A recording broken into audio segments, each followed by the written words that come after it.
Üçüncü ders tonlama. Tonlama nedir? Tanımı, bir de vurgu nedir?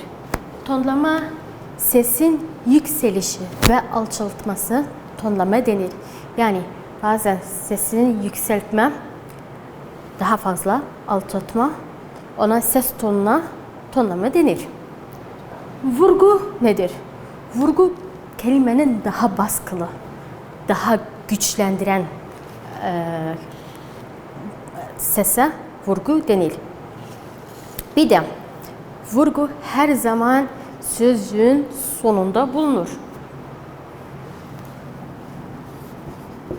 Vurgu sözcüğün sonunda bulunur. Ancak bir tek hecede vurgu olmaz. Mesela gel, gül, al. Bunda vurgu yok. İkinci,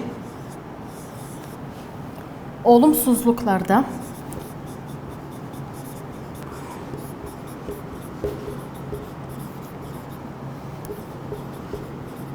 vurgu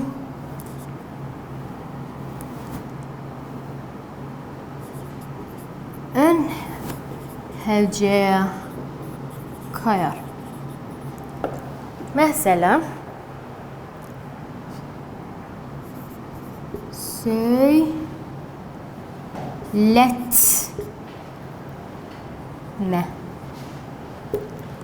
Ön hece. Mesela aldatma.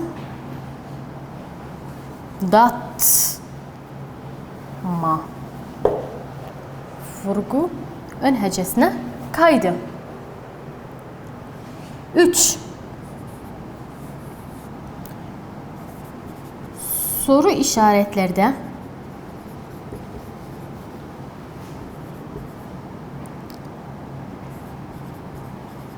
vurgu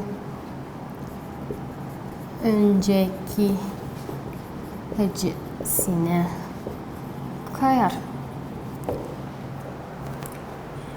Soru işaretleri mesela mı, mi, mu, mı, mı, mi, mu, mü.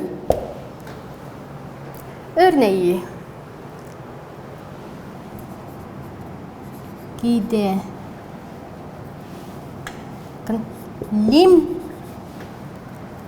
mi, gidelim mi, vurgu önüne kaydı. Bir de şahıs isimlerde 4.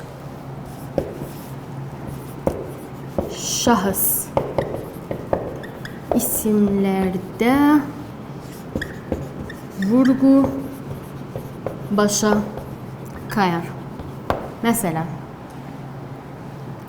Osman,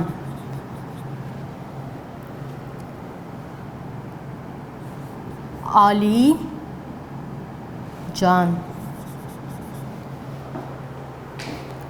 Vurgu başa kayar. Bir de yer isimlerde 5. Yer isimlerde başa kayar. Mesela Erbil, Bağdat.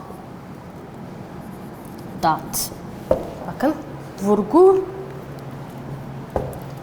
başa kaydı.